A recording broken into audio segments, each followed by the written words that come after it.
on va parler de... J'ai essayé de vous montrer comment développer des modèles avancés d'une façon efficace avec, bien sûr, FileMaker 14.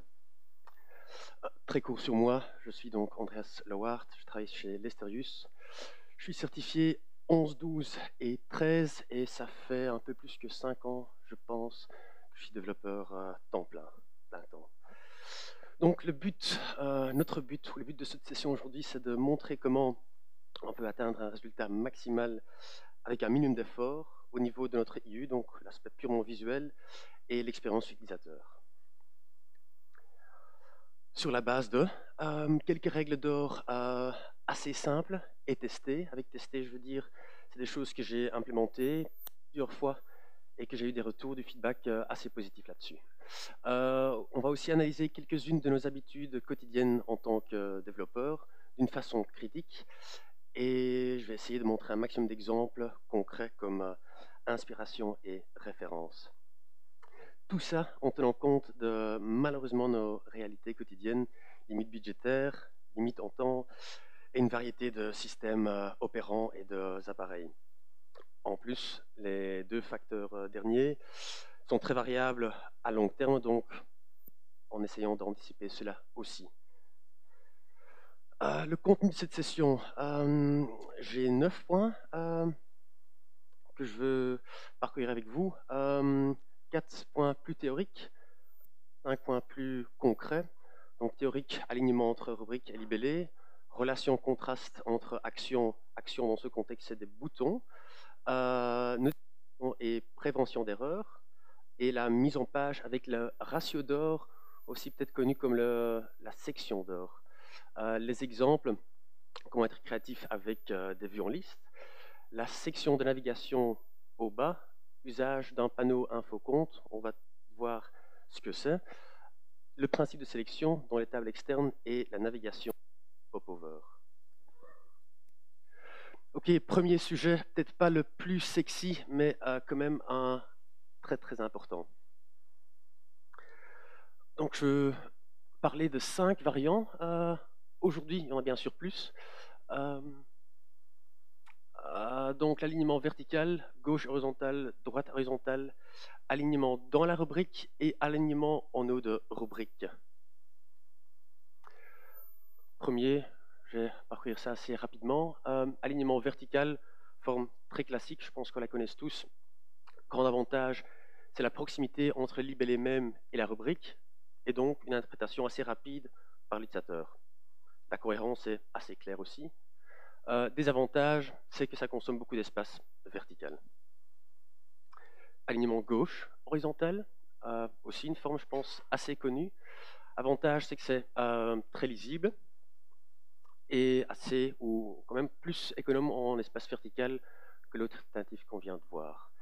Les désavantages, c'est la distance entre la rubrique et le libellé.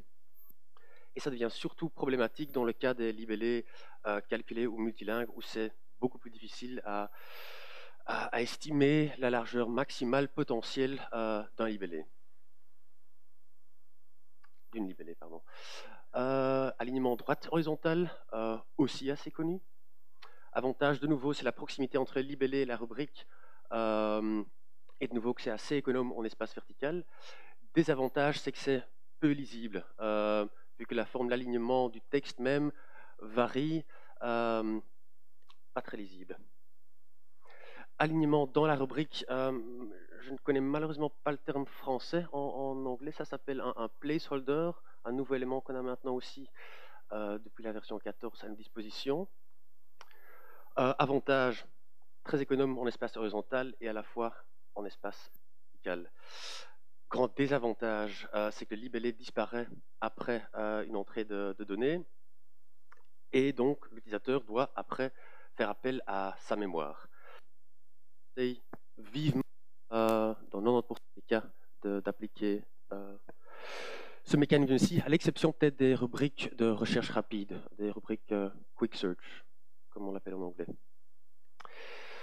Un autre exemple d'une petite solution de démarrage de FileMaker. Là, on voit très bien ce qu'on a avant et après. Oui, Le cinquième variant et que je trouve assez intéressant. En anglais, le terme c'est du top infield alignment. Je ne sais pas si ce terme-là vous dit quelque chose. Les avantages ici sont le fait que c'est assez économe en espace horizontal et vertical de nouveau, interprétation très rapide entre deux données, de nouveau la cohérence est assez claire. Pardon, donc interprétation rapide avant et après l'entrée des données.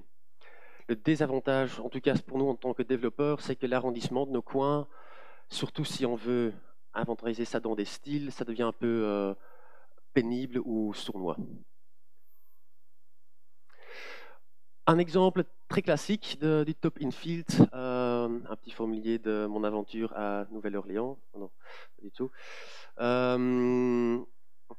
Donc je pense qu'on connaît tous ce type de forme physique assez classique. Un équivalent, je pense que c'est quelque chose, un document d'assurance. Dans la conception des EU, un exemple assez parlant. À gauche, donc l'original, à droite, le même formulaire retravaillé avec ce nouveau principe. On garde vraiment le focus qui est là assez clair, là où on se trouve. Avec focus, je veux dire que l'utilisateur sait facilement repérer où il se trouve dans le formulaire ici. Ça reste, ou c'est encore même plus clair avec le fond qui vient que cette alternative-là. On voit clairement tout l'espace qu'on gagne et on a une grille très très claire à suivre, à interpréter et à développer pour nous. Un autre exemple, aussi assez chouette, moins flagrant. Là aussi, on voit clairement le gagne en espace. Là, les couleurs sont peut-être un peu moins sexy, mais un résultat similaire. Quand on regarde vraiment la base de ce type d'alignement, la forme pure, on voit que c'est assez simple, voire même très simple. Aussi, moi, quand je vois ça en tant que développeur, donc, quand j'imagine les rubriques, ça c'est extrêmement simple. J'ai une grille minimale à suivre. Je ne dois pas du tout m'inquiéter d'espacement entre. Oui, une fois qu'on commence avec, ça devient très vite très logique. Un autre avantage, c'est ici l'ordre logique qui est souvent très inhérent à ce type d'alignement. Donc on guide dans ce cas-ci, de nouveau c'est un petit formulaire, l'utilisateur, dans un ordre très logique, très pur. Ouais. Petit exemple concret en FileMaker. Oui, désolé, certains de mes captures d'écran ne sont pas en français. Le client n'était pas prêt à payer quelques jours de développement pour cette conf, malheureusement. Donc, vraiment, exemple très très basique, pas trop oui, de surplus.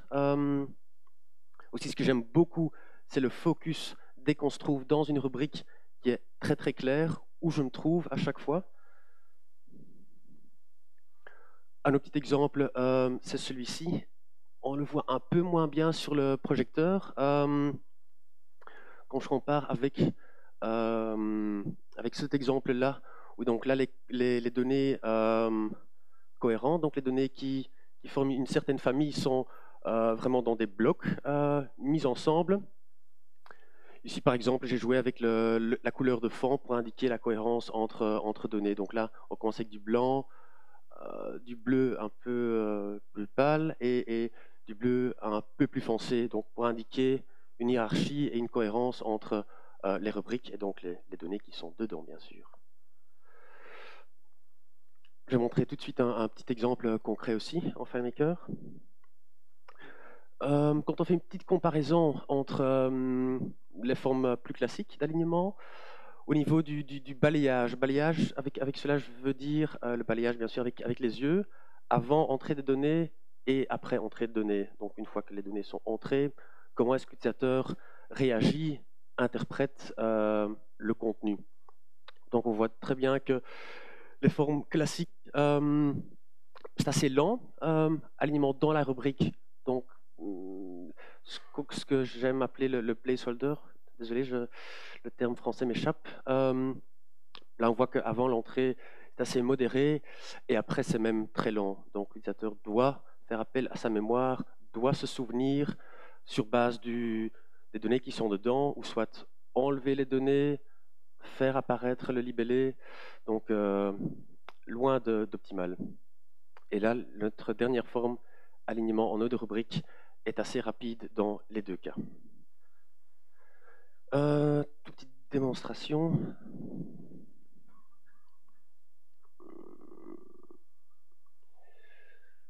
Ceci, par exemple. Ce que j'essaye aussi toujours dans mon développement et aussi dans cette session, c'est d'éviter toute forme de bricolage parce que ça ne peut pas être le but non plus d'arriver à un résultat très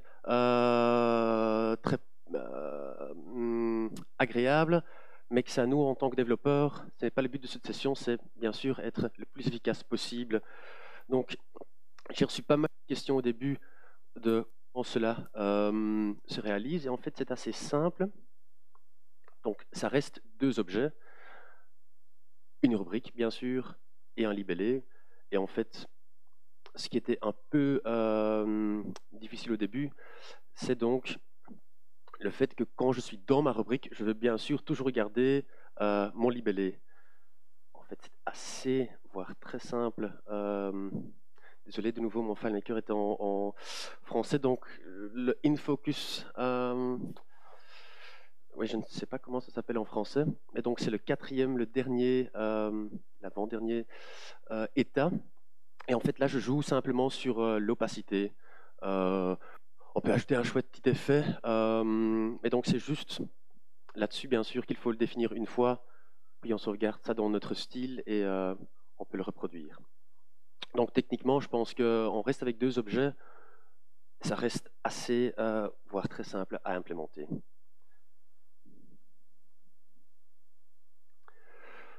Prochain sujet, relation et contraste entre actions ou boutons dans notre cas. C'est un sujet extrêmement vaste et donc ce que je veux passer ici, c'est surtout mes règles d'or, très facile. C'est loin d'une vérité absolue. Faites absolument ce que vous préférez, mais ce que je vais vous montrer là fonctionne le mieux pour moi et pour mes clients. Donc d'abord, première chose, dès que je suis confronté avec des boutons, des actions, j'essaie de catégoriser mes actions en une des trois catégories suivantes, donc positive, neutre ou négative. Positive, on l'associe ici bien sûr avec le fait de modifier ou ajouter quelque chose. Neutre ne modifie pas ou nous ramène vers un écran précédent, annulé. Négative, c'est supprimer, réinitialiser ou bloquer quelque chose. Donc, un peu plus concret, comment est-ce que je vois que beaucoup d'entre nous attaquent ce principe assez classique. Bouton positif, négatif, neutre, c'est la couleur qui indique la nature de l'action. Quelques petits défauts, je me permets.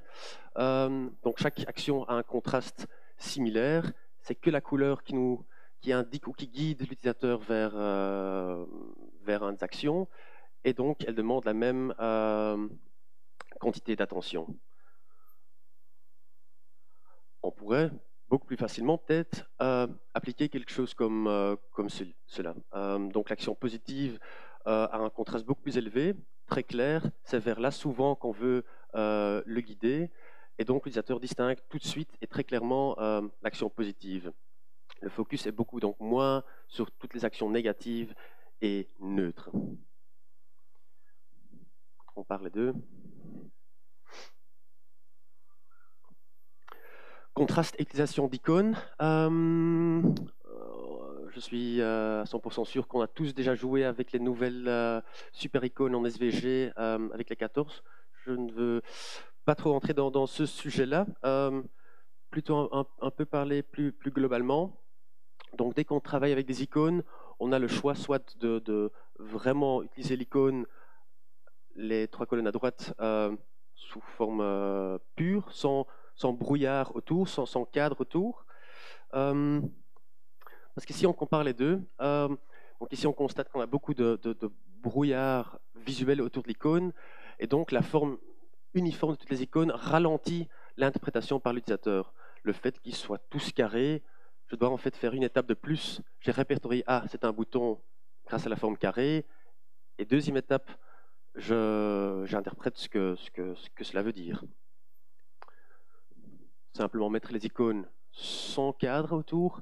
Donc on n'a pas de brouillard autour des icônes, et donc la forme unique facilite l'interprétation des icônes. Qu'est-ce que moi j'applique comme petite règle d'or? Donc de nouveau, c'est loin de... c'est un bon conseil, pas plus que ça. Donc tous les boutons en dehors des tables externes, j'ai que du texte, avec donc bien sûr le positif, la catégorisation positif, neutre et négatif, et pas d'icône. Et donc tous mes boutons dans les tables externes, uniquement une icône avec un tooltip. Moi, c'est une règle très claire qui fonctionne assez bien. Notification et prévention d'erreurs. J'ai remarqué, surtout chez moi-même, que je mets toujours un focus sur tout ce qui est création, tout ce qui est action donc positive. Et j'ai constaté que dans la perception de mes utilisateurs, il faut aussi que je soigne l'autre côté, donc tout ce qui est suppression, tout ce qui est action négative. Qu'est-ce que je veux dire avec cela concrètement? Donc j'essaie maintenant de toujours nommer l'objet de la suppression et aussi indiquer la quantité, et donc conforter mon utilisateur et tenir compte un peu de sa perception. Concrètement, ça c'est donc la standard de FileMaker. Souhaitez-vous supprimer définitivement l'ensemble des 3 enregistrements du jeu d'enregistrement trouvé? Moi, je suis pas trop fan de ça, et pour beaucoup d'utilisateurs, déjà, le terme jeu d'enregistrement trouvé, found set ou peu importe, beaucoup d'utilisateurs ou de mes utilisateurs ont du mal à adopter, à vraiment comprendre ça. C'est quand même quelque chose qui est fondamentalement important, et je pense qu'on peut le simplifier. Malheureusement, dans ce cas-ci, simplifier veut dire que je ne peux plus utiliser, ou que je n'utilise plus les dialogues standards. Donc, d'accord, ça ajoute une étape. Ici, très simple, veuillez confirmer la suppression des 3 factures sélectionnées. Je pense que ça dit plus ou moins, en tout cas assez, que ce dialogue est beaucoup plus simple pour l'utilisateur. Comment est-ce ça en général? Voilà. Donc, dans ma boîte de dialogue personnalisée, je commence comme vous voyez avec veuillez confirmer la suppression. Puis j'ai une fonction personnalisée très simple. Je vais la montrer tout de suite. C'est loin d'un exemple. Et j'essaie aussi, et ça c'est plutôt pour parce que moi ça m'arrange beaucoup, toutes les dialogues que je pose, et j'essaie de les éviter aussi, j'essaie d'avoir annulé et confirmé.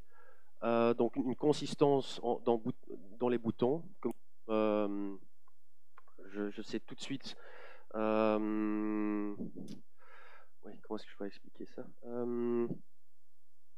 Très simple, simplement c'est tout ce que vous devez peut-être retenir.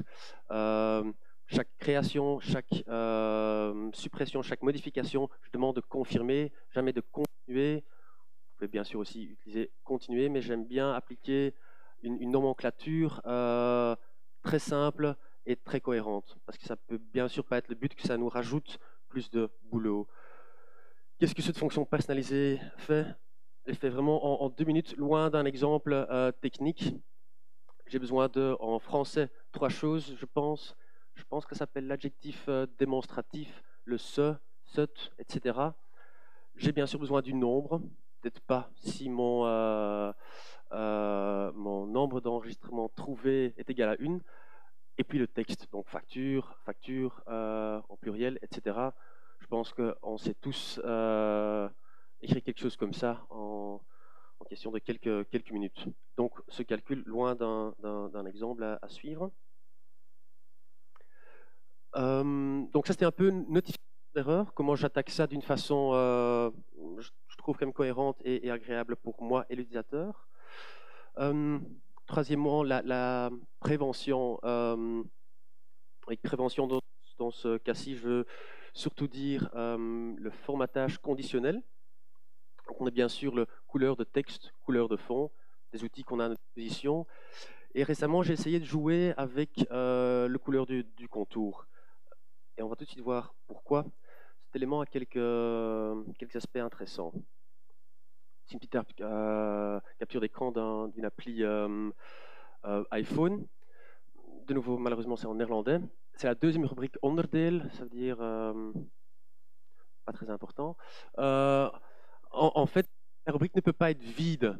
Je veux que mon utilisateur entre quelque chose dedans. Si je joue avec la couleur de texte, ben là, j'ai déjà un problème. J'ai mon, désolé, placeholder, donc ce que j'attends dans cette rubrique.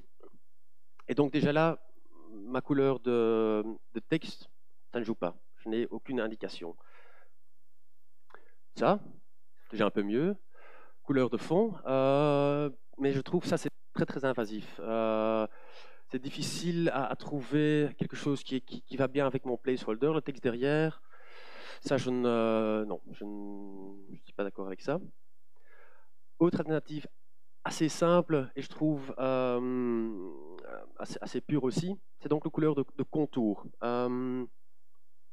Avec l'avantage donc qu'on n'a pas un contraste comme l'exemple au milieu qui est très invasif et que bien sûr, on a quand même une indication, même si on n'a pas d'entrée déjà entrée. Qu'est-ce que c'est? Ce couleur de contour, c'est bien sûr pas une fonctionnalité native, mais c'est simplement un objet. Je vais montrer. Oui, j'ai un exemple prêt à vous montrer.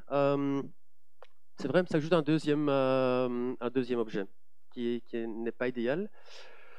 Mais je me permets d'utiliser dans des cas où je n'ai pas trop de formatage conditionnel. Donc ce principe, je le déconseille de nouveau quand par exemple j'ai un formulaire où chaque rubrique doit être validée de cette façon-là. Ici, ça m'a bien aidé, c'était qu'une rubrique qui était vraiment très importante. Un autre grand avantage que quelqu'un la semaine passée au Summit m'a aussi communiqué, que le formatage conditionnel est apparemment assez cher en performance, des rafraîchissements qui se font, et que le prix d'une façon d'un deuxième objet et le fait de jouer avec le fait de cacher conditionnellement l'objet est en performance donc même moins lourd.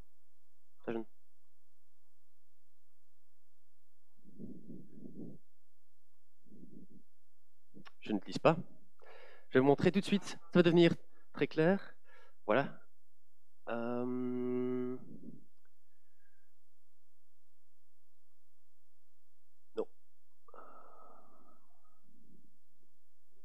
Un petit exemple ici. Donc de nouveau, même exemple. J'ai le BTV, c'est le numéro de TVA où je veux voir, vérifier bien sûr que c'est correct. Quand j'ai un mode modèle, c'est simplement un autre objet. Donc un objet de type rectangle cadre, sans couleur de fond, avec un bord, ici 2 points, pas très important, et qui se cache juste, voilà, suite à une certaine formule que moi j'ai mis. Cette même formule, je l'aurais peut-être alors mis dans la boîte dialogue de mon formatage conditionnel.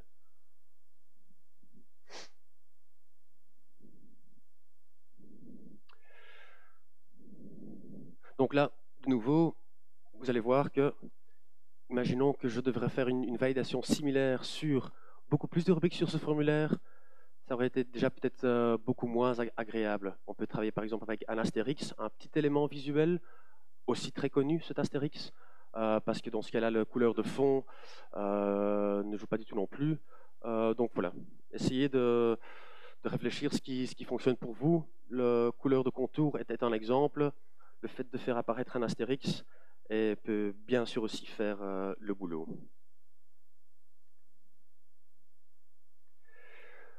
Diviser des modèles avec la règle d'or ou la section d'or, je ne sais pas quel est le terme officiel. C'est donc la proportion, aussi connue comme la proportion divine. La proportion, c'est 1,618. Et c'est un règle ou principe très simple à suivre. Aussi, de nouveau, j'insiste, on va voir, ça m'aide beaucoup quand je dois rapidement développer des choses. S'il vous plaît, ne suivez absolument pas ça trop rigoureusement. C'est un très bonne aide au début, mais on peut très vite aller trop loin là-dedans. On va voir ça tout de suite.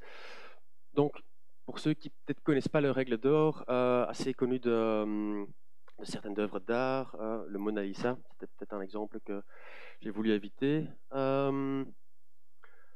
Quelques grosses marques qui appliquent ça dans leur logo. L'ancienne page Twitter, où là on voit très clairement comment c'est appliqué. Un exemple plus abstrait. De nouveau ma même exemple.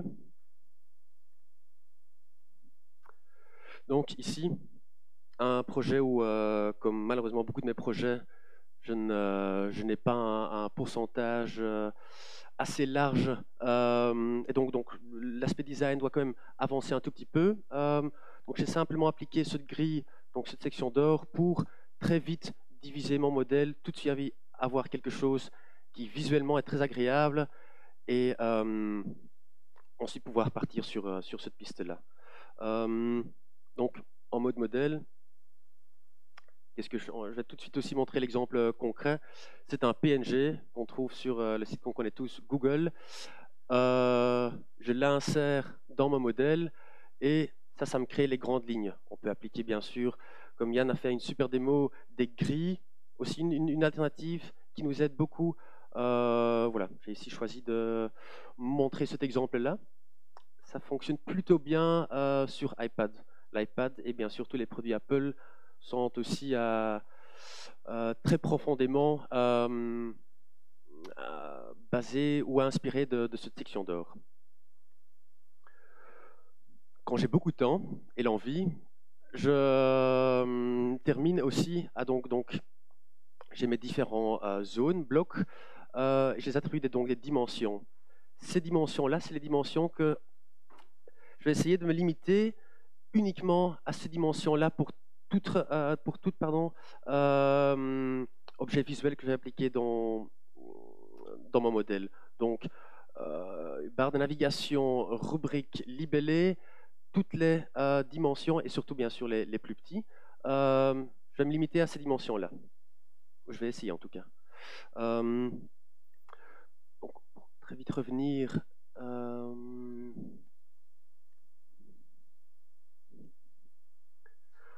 Donc j'ai mon PNG transparent, très basique. Je le glisse ici.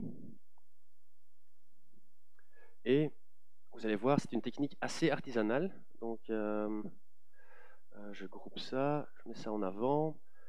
Et donc, pour indiquer un peu ce que je veux dire avec les dimensions que j'essaie donc de respecter, chaque élément est donc par exemple le cadre ici. Je pense qu'il fait, je peux en fait voir. Donc ça c'est 108 points. Simplement, pourquoi j'ai choisi 108? Parce que c'était une de mes dimensions que ma section d'or m'avait donnée. Donc, je pense que vous voyez, assez simple, assez artisanal, et surtout dans des projets iPad, vu que l'iPad et la résolution sont très très compatibles avec ce mécanisme-là.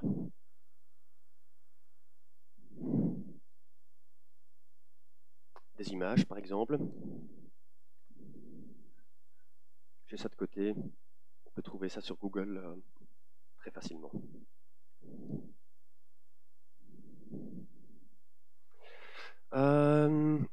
Comment être créatif avec des vues en liste? Pourquoi j'ai voulu mettre ce sujet dedans?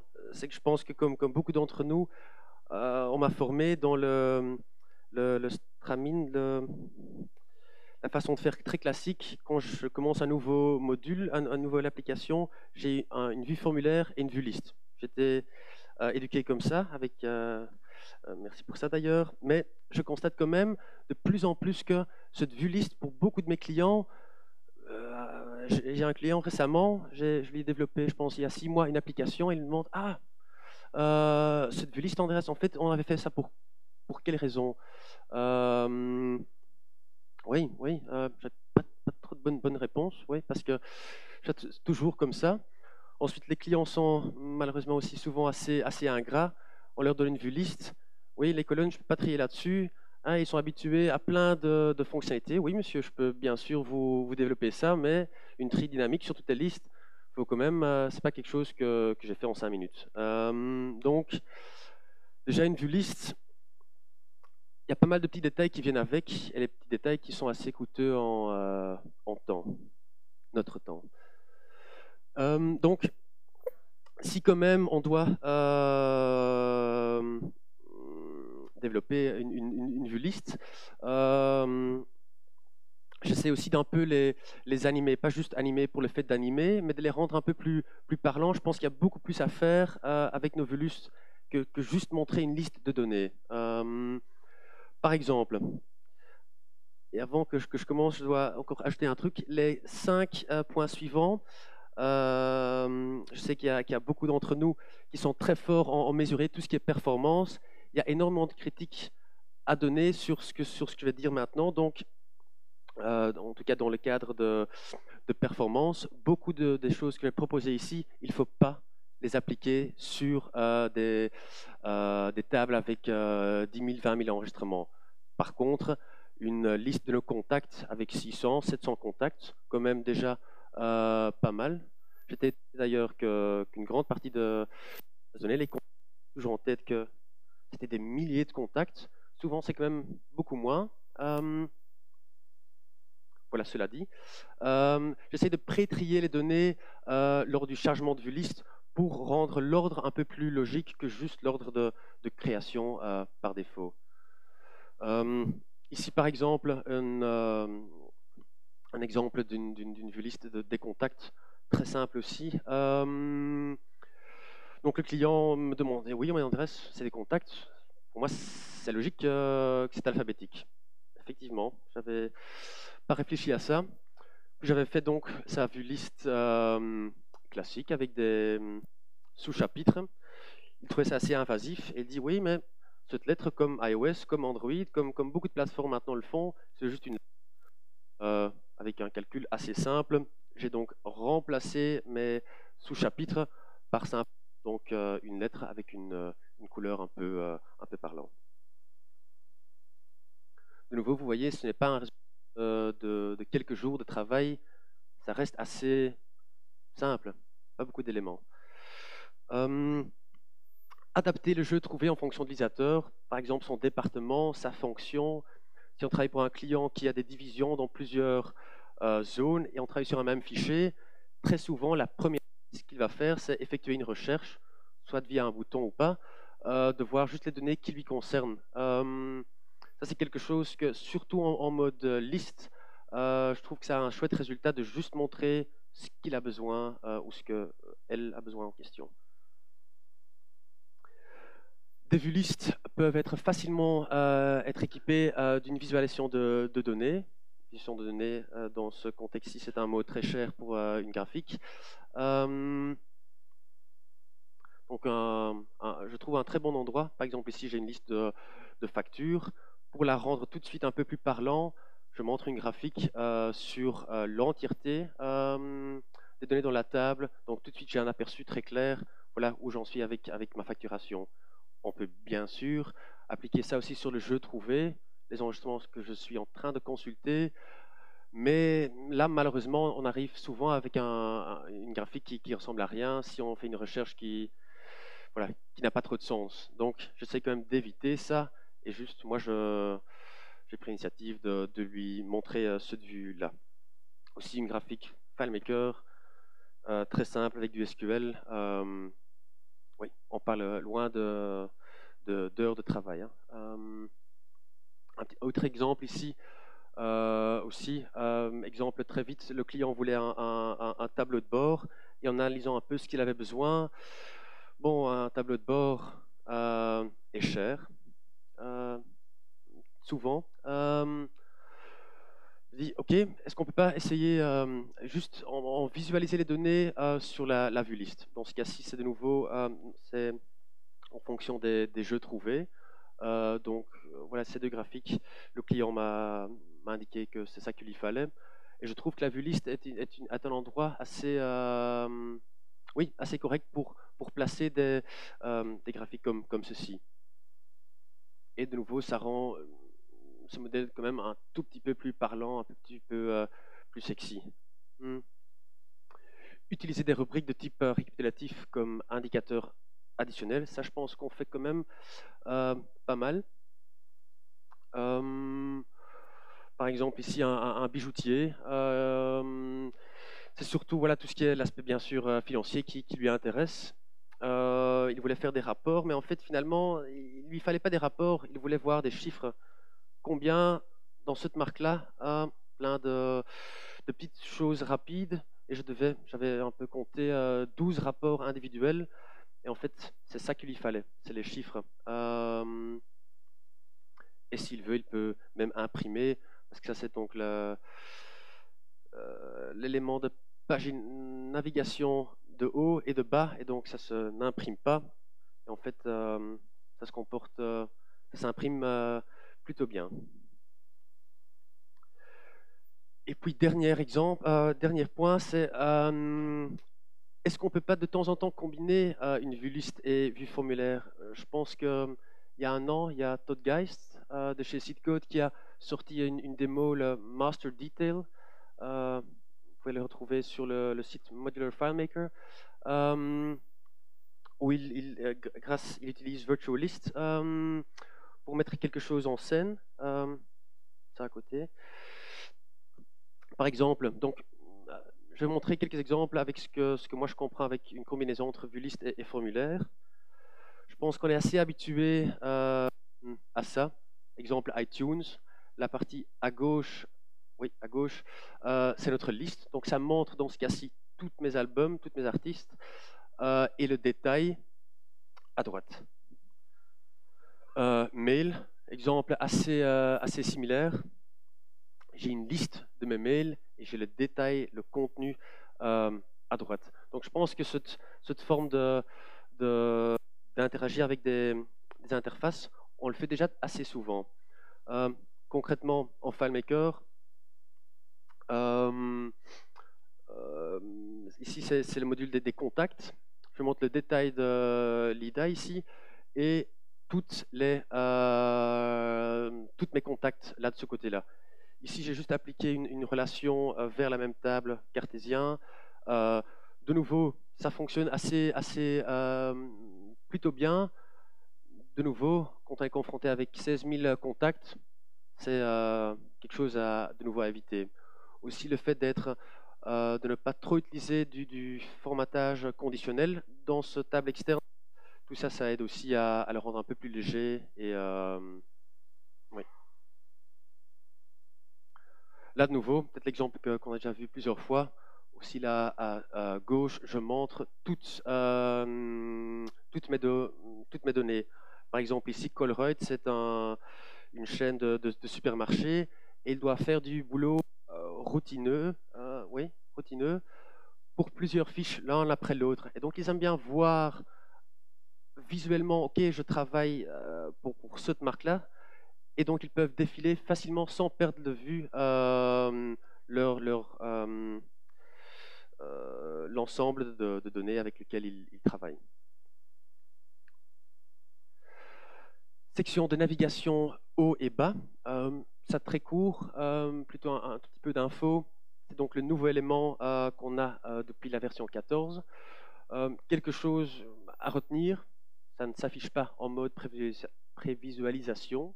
Donc, vous pouvez peut-être essayer de jouer avec une vue liste qui peut à la fois aussi, d'une façon élégante, s'imprimer. Ça m'évite de nouveau de créer un deuxième modèle, etc. Ne zoome pas. Oui, zoom zoomer. Rubrique dans cette zone montre uniquement des données de l'enregistrement courant et ajoute un effet bounce sautant sur macOS, assez désagréable. Et ça a son propre style et ses propres attributs. Soyons créatifs avec cet élément-là. Donc ce modèle-là me permet de faire des modèles longs. Désolé pour la petite erreur de frappe. Je vais montrer un exemple tout de suite. Un écran de paramètres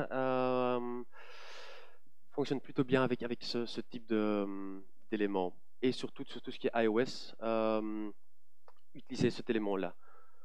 Par exemple,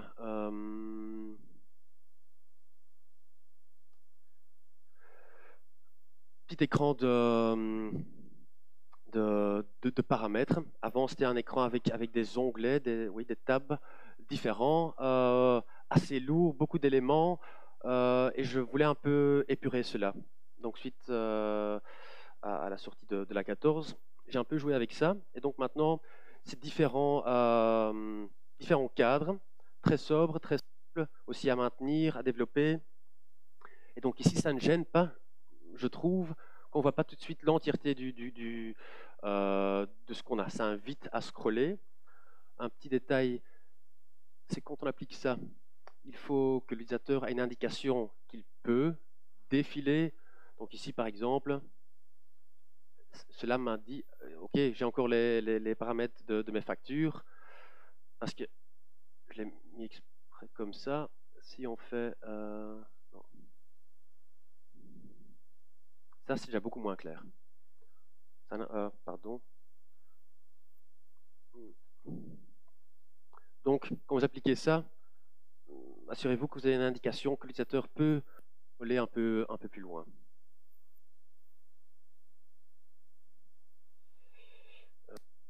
Voilà.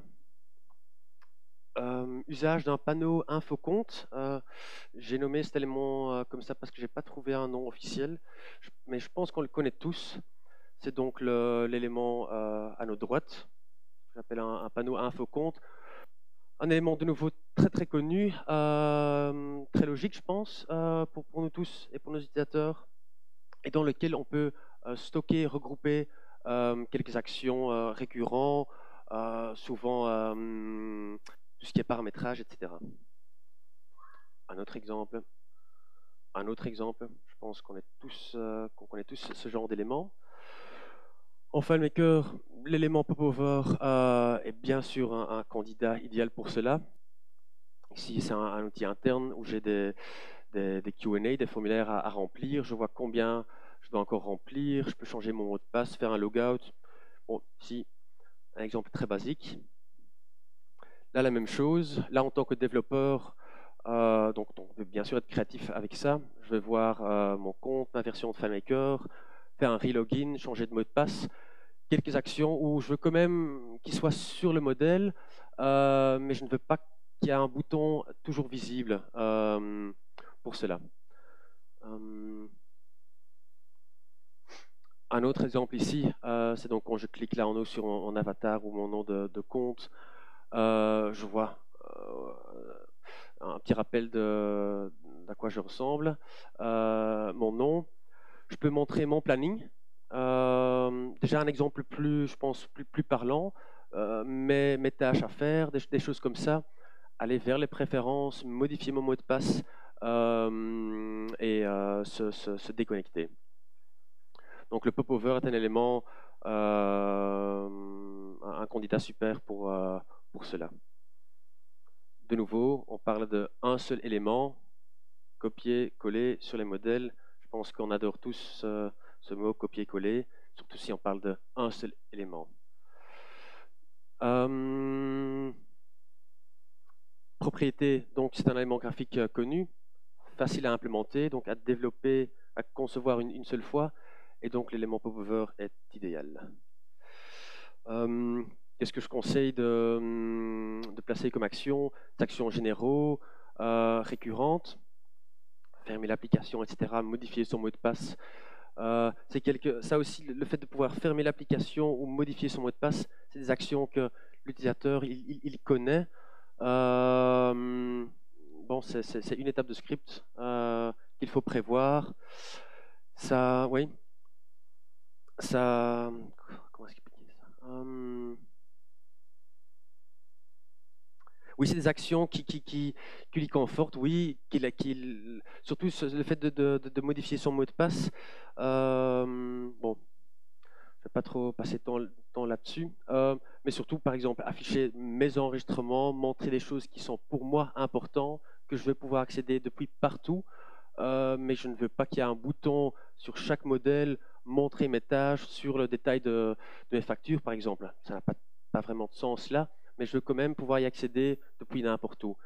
Une autre solution, c'est bien sûr de jouer avec le menu en haut, mais j'aime bien éviter cela. Principe de sélection dans des tables externes. Un exemple ici d'une application iPad où donc c'était un outil qui est utilisé avec le client. À chaque fois, donc le design était quand même un peu assez important. Et surtout, donc le contenu des articles qu'ils vendent, ça peut être assez long. Donc aussi l'espace, on devait être assez attentif là-dessus. Donc, en fait, pour chaque ligne de facture, mon violon, etc., on va pouvoir bien sûr supprimer cela, voir le détail de cela. Et en fait, je me suis dit, pourquoi ne pas conditionnellement montrer quelques actions. Donc, la colonne tout au début de mes lignes, donc me permet de simplement sélectionner quelques lignes. Derrière, très simple, je stocke l'ID avec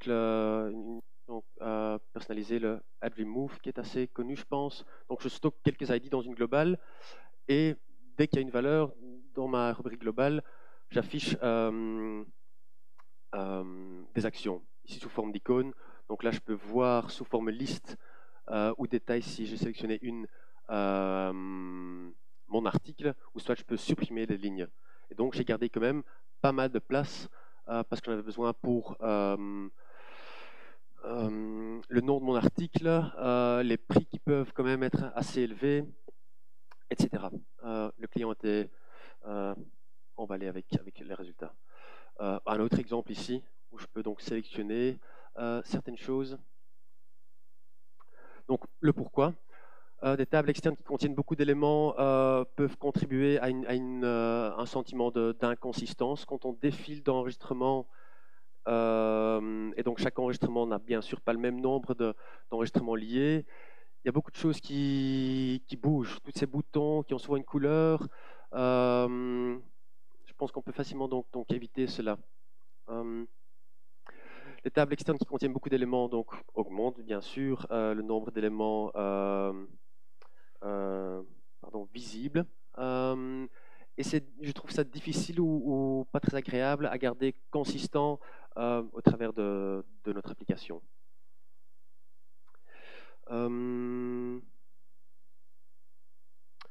Donc, j'ai nommé ça un peu le principe de sélection.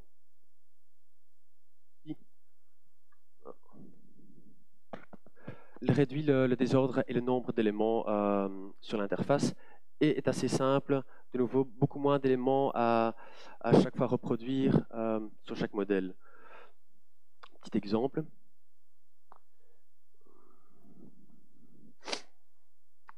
Par exemple, ici, mon tableau de bord.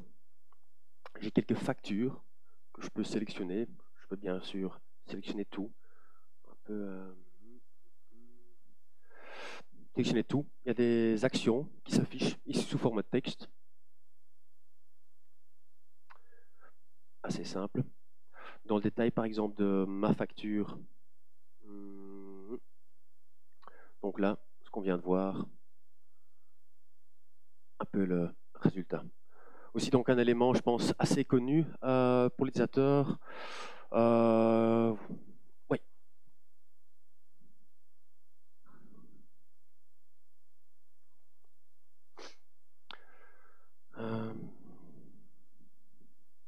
Dernier sujet, navigation dans le popover. Donc, quels sont les avantages d'utiliser donc l'élément popover pour stocker notre navigation dedans? Surtout intéressant dans le cas des formes de navigation un peu plus complexes. Donc ça peut accueillir sans devoir être vraiment toujours visuel sur le modèle, ça peut contenir une navigation beaucoup plus complexe. C'est facile à implémenter dans l'entité de l'application. Donc de nouveau, j'entends copier-coller, j'entends un seul objet. Voilà, j'adore. Et réduit fortement le nombre d'éléments visuels sur le modèle de nouveau. Ici un petit exemple d'une application assez vaste avec beaucoup de modules. Premier exemple, donc sous forme d'icône, tous mes modules sont stockés dans le popover. Ça se voit pas très clair, mais donc toute la zone très sombre en haut contient la navigation. Un autre exemple sous forme de texte ou sous forme de méga menu est celui-ci. Donc aussi voilà, une vaste quantité de modules que je peux maintenant tout de suite offrir à mon client dans cet élément popover.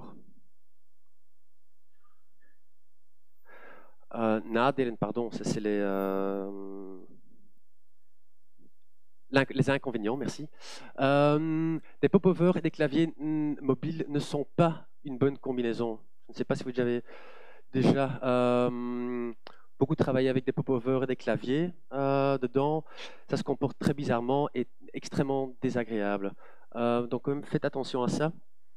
On peut donc réduire cet effet négatif si on garde notre popover le plus haut possible. Je ne connais plus les dimensions exactes jusqu'à où vient notre clavier, mais donc vraiment un point à faire attention si on travaille avec des interfaces mobiles ou si on anticipe que dans le futur on va utiliser des iPads par exemple. Des popovers se comportent un peu bizarrement dès qu'on modifie la taille de la fenêtre, aussi assez embêtant. Et des popovers gardent une marge de 7 points du bord par défaut. Si on a du temps, je pense il y a un an, Yann Licker m'a montré une petite astuce magnifique qui peut donc contourner ce dernier point assez embêtant.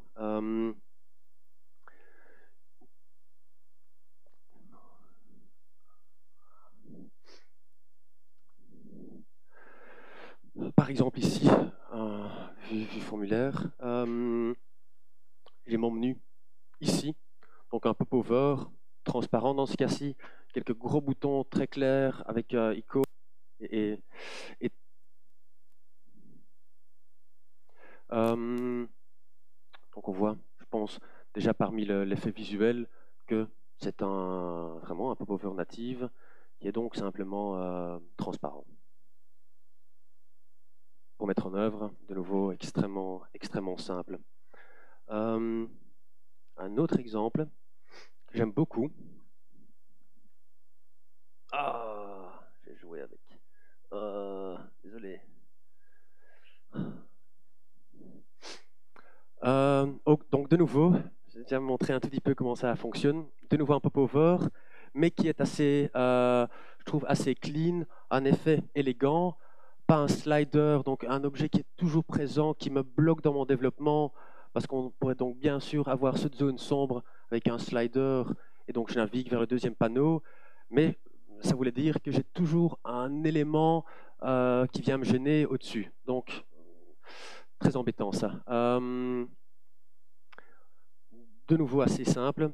Qu'est-ce que mon bouton menu fait? C'est un aller vers objet.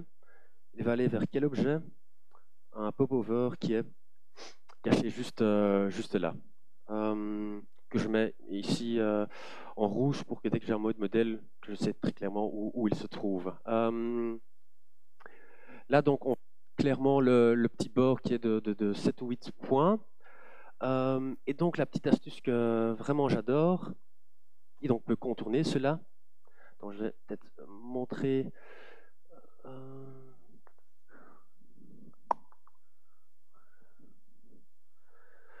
Voilà. Ça, c'est popover classique. J'ai ça. Voilà, ça, c'est c'est pas ce qu'on veut. Et donc l'astuce, très simple mais géniale, est donc de jouer avec l'ombre. L'ombre, c'est l'ombre extérieure qu'on peut attribuer une couleur, une opacité. Surtout important ici pour nous, c'est le spread, donc le facteur avec lequel ça élargit. Et donc ça nous permet d'éviter ce bord et de lui remplir avec une ombre extérieure en fait. Petit détail à ne pas oublier, cela fonctionne aussi sur WebDirect et iOS. Malheureusement, on ne peut pas jouer avec le décalage horizontal ou vertical. Cela rend la technique non fonctionnelle sur iOS. Malheureusement, donc, si vous voulez jouer avec ça, je vais d'ailleurs poster une mini démo de ça aussi, mais vous voyez que c'est assez simple. Pardon. Donc, voilà, ça c'est mon popover. Grand avantage aussi, c'est que ça peut fonctionner dans mes vues listes. Je ne l'ai pas encore fait. Je l'ai testé une fois et donc cela fonctionne, mais je trouve ça un peu moyen comme conseil à vous donner. Mais donc on peut facilement dans le corps de notre vue liste mettre cet objet-là et avoir notre bouton menu de nouveau qui fait exactement la même chose et donc qui ouvre ce popover de cette façon-là. Autre tout petit détail visuel. Non, pardon.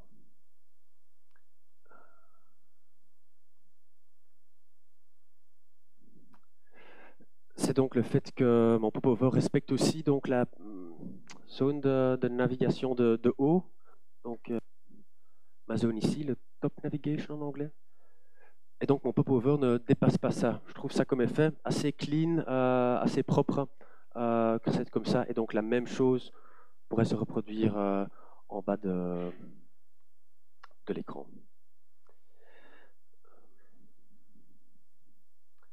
Voilà, c'était un peu ce que je voulais vous dire aujourd'hui. Je ne sais pas s'il y a des questions où j'étais...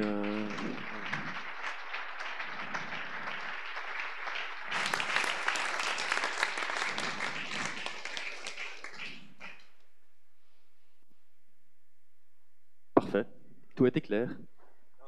Peut-être une petite question, je n'avais jamais pensé à ça, mais c'était assez sympa. À un moment, il était marqué le nombre de pending Ouais. tasks ou quelque chose comme ça. Un peu comme dans les mails sur Ouais. Yahoo, Gmail, où on voit bien le nombre de mails qu'on n'a pas encore lus. Ça serait assez sympa de pouvoir comme ça simplement stocker par utilisateur le nombre de fiches qu'il n'a pas encore lues dans certains fichiers. Est-ce que tu as déjà dû expérimenter ce genre de choses ou pas? Pour l'instant, je l'ai... Et l'avantage évidemment du mail, c'est qu'on doit cliquer sur aucun bouton. Et le simple fait d'avoir vu le contenu d'une fiche en question dans un mail, webmail, la fiche cesse d'être en gras mais devient en normal et donc on sait qu'elle a été lue. Enfin, est-ce que... Je ne sais pas si j'ai bien compris, mais vous voulez dire si j'ai déjà implémenté des indicateurs visuels pour indiquer le nombre d'enregistrements qui m'attendent, par exemple, ou je n'ai pas très bien la question. L'idée, c'était donc je trouvais intéressant cette idée de tâches pending tasks. Oui. Hein, d'accord. Et donc, effectivement, l'analogie aussi était intéressante entre ce qui se passe dans iTunes, dans Gmail, des choses comme ça. Et donc, du coup, ça me faisait penser au fait que un de nos fichiers, on a envie que chaque utilisateur ait, ne fût-ce que visuellement vu des fiches.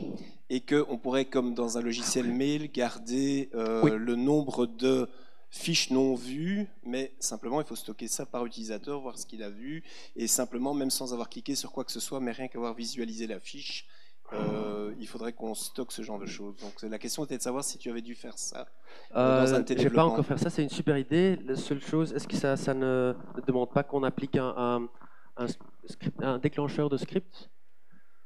Parce que j'aime... Oui, non. C'est une très bonne proposition. Si je pourrais éviter le fait d'utiliser un déclencheur, j'aimerais. J'aime éviter ça si c'est pas nécessaire. Mais donc, pas d'expérience, mais je pense une super idée. Ouais. Oui. Alors tout d'abord, merci, c'était vraiment très très intéressant, surtout pour moi. J'ai une question parce que nous sommes souvent confrontés à la réalisation des modèles avec un bon nombre d'éléments et nous mettons en place donc des grilles pour structurer donc l'espace et les différents éléments. Et là, je vois que toi, tu utilises le nombre d'heures comme élément de base pour, comme principe de structuration des éléments, d'arrangement de l'espace. Est-ce que c'est compatible ce nombre d'heures avec l'utilisation d'une grille? Si oui, sinon, comment est-ce qu'on peut combiner les deux choses? Donc oui, c'est compatible avec une grille. Mais je pense qu'on parle d'applications plus vastes. Dans ce cas-là, j'opterais en fait plutôt pour une grille dans ce cas-là. Parce que là, le ratio d'or est très bien pour me donner vraiment les grosses lignes. Dans des grosses applications, voilà, c'est bien sûr un peu plus qu'il nous faut. Et donc là, une grille, il y a 10 000 méthodes, je pense, pour avoir une grille.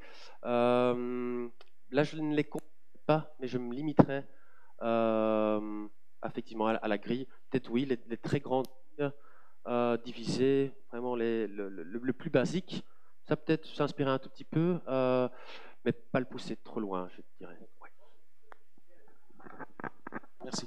Oui, tu peux Triscal combiner très bien parce que ton ratio d'or va te donner les grandes proportions, un tiers, Ouais. un tiers, et à l'intérieur de ça, rien ne t'oblige à faire de grille. Une grille pour la grande partie de 2 tiers, une grille pour la Oui. partie d'1 tiers. Donc on peut combiner plein de grilles. Après, ce qu'il faut juste voir, c'est avoir la même marge sur les différentes grilles. Oui. Tu as déjà joué avec ça? Oui, oui, je le fais Ah oui, régulièrement. oui. Ah oui. En fait, ça marche très bien sur des grands displays. Oui. Sur un petit écran sur l'iPad, on ne va pas s'amuser à combiner plein de grilles différentes, mais sur un desktop, ouais. Ah oui. Donc, voilà. Merci. Merci beaucoup.